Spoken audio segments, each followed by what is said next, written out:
Do you remember the day or the week or the month that shift happened? And you said, I'm talking about the last time that it took. I know you probably had various false starts. I'm sure you probably tried stopping at various times. But on the smiley face guy that we see right now with his nice jacket and tie on and his nice logo and his nice wife package that you have as a family and all the things you've packaged in your life that are wonderful that you earned and you created and you've manifested. What was the turning point that was the final lever that caused that to be the first step that finally took? My sixth time in jail, when I was going through booking, I told them I had HIV because I did. But the reason I told them that is because I thought I was going to get special privileges. So they put me in the psych ward in LA County. I was put in isolation and the prison cell was just a little bit bigger than me. I couldn't see anything in front of me or side of me, but there were people next to me and all I could hear were their maddening screams. Going in because I was arrested for domestic violence. So I'm begging for something to read, begging. And I'm going to shorten this story as much as possible, but it's in the book too. It's the very last chapter. But as I'm there,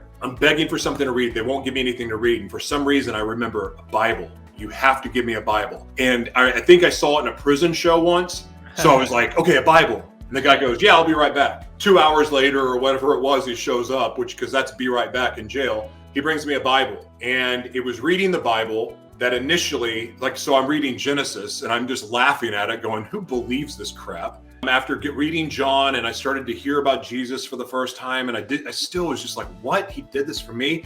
But then I got pissed off and I started cursing at God. Why won't you fix me? Why won't you change me like everybody else? Because I begged God to fix me. I begged God to change me. Why isn't he fixing me? Why isn't he changing me like everybody else? And all of a sudden, as I'm cursing at God, why won't you fix me?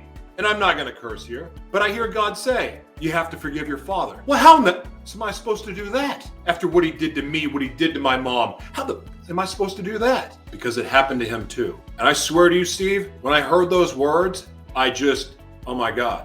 And I started to have compassion for my father for the very first time.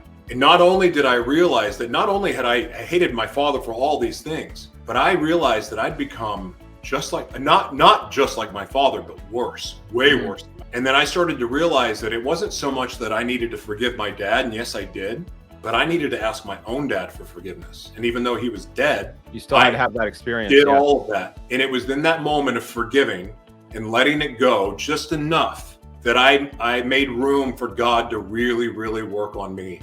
And I started to realize for the first time that all those dreams and visions that he gave me were this life that he had for me. And I'd been running from it my entire time. And all I simply said that changed everything is, my life is no longer my own. Take my life, it's yours. My life is yours. Use me, use all of me. And I had a moment, I know it is the Holy Spirit, but Steve, it hit me on top of my head and knocked me on my butt and lifted me up at the same time. It was the most supernatural experience of my life. It sounds crazy. I don't know how to explain it except for that's what happened. And it changed me forever.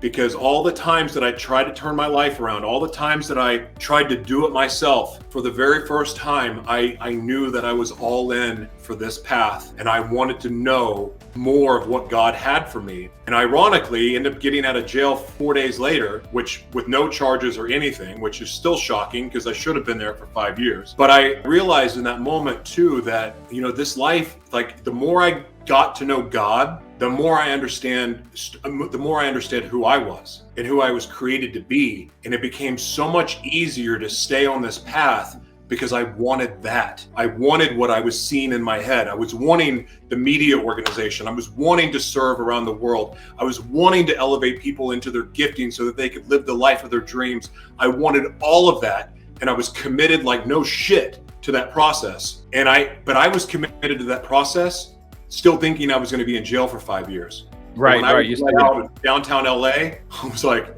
well, this promise was a lot easier to keep behind bars. But nonetheless, I was committed. Hi, Steve Rodgers here. I hope you're enjoying the show. If you'd like to get more episodes from industry leaders, thought leaders, CEOs, and business owners with practical, actionable, and soulful insights to help you in your own life and business, click on the link below of the Alchemy